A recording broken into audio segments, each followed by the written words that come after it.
Fase pertama kesepakatan gencatan senjata antara Israel dan Hamas yang diinisiasi oleh Presiden Amerika Serikat Donald Trump resmi mulai berlaku pada Rabu 8 Oktober 2025. Trump mengumumkan kesepakatan tersebut melalui platform media sosialnya Truth Social dengan menyebut bahwa kedua pihak telah menandatangani tahap awal dari rencana perdamaian untuk Gaza. Ia mengklaim bahwa semua sandera akan segera dibebaskan, sementara Israel akan menarik sebagian pasukannya dari jalur Gaza sebagai langkah pertama menuju perdamaian yang berkelanjutan. Dilaporkan penandatanganan resmi kesepakatan dilakukan di Kairo dan gencatan senjata mulai diterapkan beberapa jam setelahnya. Melalui tahap pertama kesepakatan ini, Hamas akan membebaskan 20 tawanan Israel dengan imbalan pembebasan lebih dari 2.000 tahanan Palestina. Di antaranya terdapat 250 tahanan dengan hukuman seumur hidup, serta lebih dari 1.700 orang yang ditahan sejak pecahnya Perang Gaza 2 tahun lalu. Proses pertukaran tawanan itu diperkirakan akan berlangsung dalam waktu 72 jam setelah kesepakatan mulai dijalankan. Selain itu, sebanyak 400 truk bantuan kemanusiaan akan diizinkan masuk ke Gaza setiap hari selama 5 hari pertama gencatan senjata dengan jumlah yang akan ditingkatkan secara bertahap. Presiden Palestina Mahmud Abbas menyambut baik tercapainya kesepakatan gencatan senjata di jalur Gaza.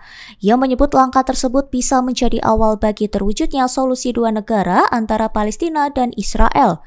Mengutip dari Al Jazeera pada 9 Oktober 2025, ia juga memuji peran diplomasi yang dilakukan oleh Presiden Amerika Serikat Donald Trump yang tak langsung telah berupaya menjadi mediator, serta juga menghormati para mediator dari Qatar, Mesir, dan Turki. Abbas menilai kerjasama lintas negara tersebut menjadi momentum penting untuk membuka jalan menuju perdamaian yang adil dan permanen di kawasan Timur Tengah.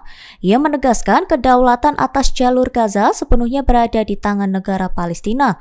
Menurutnya, hubungan antara Gaza dan tepi barat yang saat ini masih diduduki Israel harus dikembalikan di bawah hukum nasional dan lembaga pemerintahan Palestina. Presiden Palestina itu juga menyatakan kesiapan otoritasnya untuk bekerja sama dengan para mediator demi memastikan keberhasilan penerapan kesepakatan Gaza dan memperkuat rekonsiliasi internal Palestina. Militer Israel memperingatkan warga Palestina untuk tidak kembali ke wilayah utara jalur Gaza. Meskipun kesempatan gencatan senjata dikabarkan akan segera ditandatangani.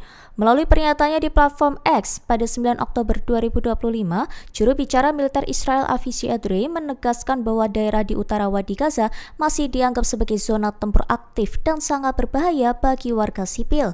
Ia mengatakan pasukan pertahanan Israel masih mengepung kota Gaza serta menilai kembali ke wilayah tersebut akan mengancam keselamatan warga.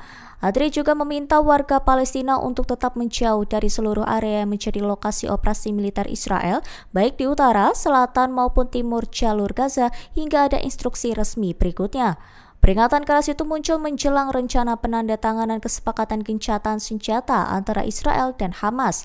Kesepakatan tersebut dikabarkan mencakup pembebasan seluruh sandera yang masih hidup, pelepasan ratusan tahanan Palestina, serta pengiriman bantuan kemanusiaan ke Gaza setelah 2 tahun konflik berkepanjangan.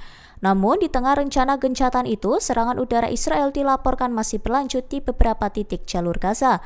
Pertahanan sipil setempat menyebut sejumlah ledakan terjadi pada Kamis pagi, terutama di wilayah utara Gaza.